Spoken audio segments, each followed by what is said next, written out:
वेंकैया नामक एक आदमी रहता था। वो बहुत गरीबी में जी रहा था।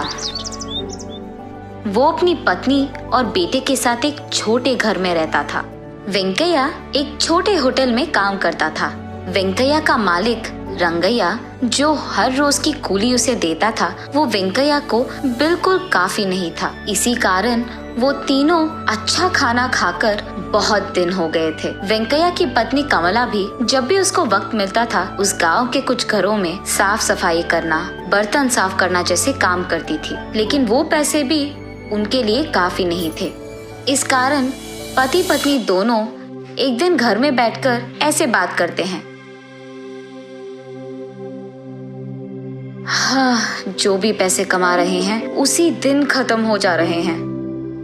ऐसे ही चलता रहा तो हम हमारे बच्चे को कैसे पढ़ाएंगे? मुझे कुछ समझ में नहीं आ रहा है जी। मुझे भी पता नहीं कमला कि हमारी जिंदगी कब बदलेगी, कि हम अपने खुद के घर में आराम से कब सोएंगे। वो दिन कब आएगा? वरना आप ऐसी छोटी मोटी काम नहीं, कुछ बड़ा देख लीजिए ना, ऐसा कुछ जो हमें ज्यादा पैसे दे। ये सुनकर वेंकैया, ठीक है कमला, कल सुबह जाकर मैं कोई दूसरा नया काम ढूंढूंगा, ऐसे कहता है। अगली सुबह वेंकैया उसके मालिक रंगैया के पास जाकर ऐसे कहता है, साहब, जो पैसे आप मुझे दे रहे हैं वो काफी नहीं है साहब, इसीलिए सोच रहा था कि नया काम ढूंढ लूंगा। अरे ये कैसी बात हुई वेंकैया?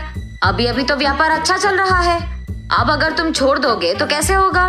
बात तो सही है साहब, लेकिन ठीक है, एक काम करो, हमारे होटल में लोगों को मछली की करी बहुत अच्छी लगती है ना, तुम्हें मछली पकड़ना तो वैसे भी आता है, तुम हर रोज होटल को मछलियाँ लाओ। ऐसे करके तुम्हें भी ज्यादा पैसे मिलेंगे और मेरा व्यापार भी बढ़ेगा। ठीक है साहब, मैं कल से ही मछलियाँ पकड़ के लेके आऊंगा। ये कहकर वो वहाँ से चले जाता है। अगले दिन वेंकैया मछलियाँ पकड़ने पास में मौजूद तालाब को जाता है और वहाँ कुछ मछलियाँ पकड़ता है। ऐसे वो उस दिन के पकड़े हुए मछलियाँ लेकर होटल जाकर उसके मालिक रंगैया को देता है। ताज़ी मछलियाँ लाने के लिए होटल का मालिक रंगैया वेंकैया को उसके रोज की कुली से कई गुना ज्यादा पैसे देता है। ये देख वेंकैया बहुत खुश होता है। ऐसे ही अगले दिन भी ज्यादा मछलियाँ पकड़कर वेंकैया रंगैया को देता है। उसी हिसाब से रंगैया भी ज्यादा पैसे देता है वेंकैया को। ऐसे ही कुछ दिन चलता रहा और वेंकैया को भी ज्यादा पैसे मिलने लगते हैं। ऐसे ही चलता रहा तो कुछ दिनों में हम एक घर भी खरीद पाएंगे और हमारे बच्चे को एक अच्छे स्कूल में पढ़ा सकते हैं। ये सोचकर पति पत्नी दोनों बहुत खुश होते हैं। ऐसे ही कुछ दिन बीत जाते हैं। एक दिन मछलियाँ पकड़कर होटल जाता है वेंकैया। वेंकैया, व्यापार ठीक नहीं चल रहा है, कल से मैं तुम्हारे पास मछलियाँ नहीं खरीद पाऊंगा और आज भी इतने सारे मछलियाँ मैं नहीं खरीद पाऊंगा, इसलिए थोड़े ही खरीदूंगा और उनके पैसे दे दूंगा। ये कहकर कुछ ही मछलियाँ लेकर उनके ही पैसे देता है रंगैया। उसके बाद बाकी मछलियों को हाथ में लेकर वेंकैया ऐसे सोचता है, अरे रे, अभी अभी तो मैंने सोचा कि पैसे हाथ में आ रहे हैं और ऐसे हो गया। ऐसे ही दुख में वो अपने घर जाता है। घर जाकर जो कुछ भी हुआ वो अपनी पत्नी कमला को बताता है। रहने दो जी, जो आया वो आया, जो गया वो गया, अब क्या ही करेंगे, हमारे नसीब में तो इतना ही लिखा है शायद। ठीक है, चलो आज के लिए मैं खाना तो बना लूंगी। ये कहकर वेंकैया के लाए हुए सारे मछलियों में से बड़ी मछली को काटते ही उसके अंदर उसे सोने की बड़ी मूर्ति दिखाई देती है। उसे देख कमला आश्चर्यचकित हो जाती है और तुरंत उस मूर्ति को वेंकैया के पास ले जाती है। उस मूर्ति को देख वेंकैया, अरे बाप रे, ये तो शुद्ध और स्वच्छ सोने से बना है, इसे बेचेंगे तो हमें बहुत पैसे मिलेंगे, ऐसे कहता है। हाँ जी, बात तो सही है, मुझे लगता है कि हमें नसीब इस रूप में आया है। वो कहते हैं ना कि भगवान जब एक दरवाजा बंद कर देता है तो दूसरी तरफ एक और खोल देता है, ऐसे कहती है। अरे हाँ, बिल्कुल ठीक कह रही हो कमला। अगले दिन उस सोने की मूर्ति को लेकर सोने के दुकान जाता है वेंकैया। वहाँ का मालिक उस मूर्ति को जांचकर ऐसे कहता है, अरे ये तो बहुत पुराना मूर्ति है और इसका मूल्य बहुत ज्यादा है, अब तुम्हें देने के लिए मेरे पास उतने पैसे तो नहीं है। अरे रे, अब क्या करेंगे साहब? लेकिन मैं तुम्हें थोड़े थोड़े करके पैसे दे सकता हूँ, एक ही बार में तो नहीं दे सकता। मंजूर है वेंकैया?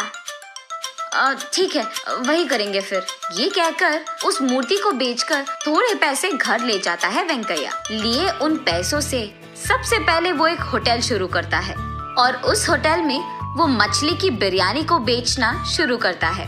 रंगैया के मछली की करी के अलावा उस गांव में किसी ने भी अब तक मछली की बिरयानी नहीं बनाई है, इसीलिए वेंकैया की होटल की बिरयानी एकदम बहुत प्रसिद्ध बन जाता है। इस कारण वो उसके होटल में कुछ लोगों को काम भी देता है और क्योंकि वेंकैया वेतन ज्यादा दे रहा था, ये सुनकर रंगैया के होटल में काम करने वाले लोग भी वेंकैया के होटल जाकर काम करने लगते हैं। ये सुनकर रंगैया वेंकैया के पास जाकर ऐसे कहता है, क्या वेंकैया, मेरे होटल में काम करने वाले लोगों को भी तुम्हारे होटल में काम करने के लिए लगा दिया तुमने? तुम्हारे वजह से मेरा व्यापार खराब हो गया है। तुम कूली का काम करते हुए मछलियाँ पकड़ते थे, एक बार में जब नसीब बदल गया तो अकड़ चढ़ गया दिमाग को। साहब, मैंने उनसे ये नहीं कहा कि आपके पास काम बंद करके मेरे पास काम करने आ जाए। उनको काम चाहिए था और मेरे पास काम था तो मैंने दिया, बस।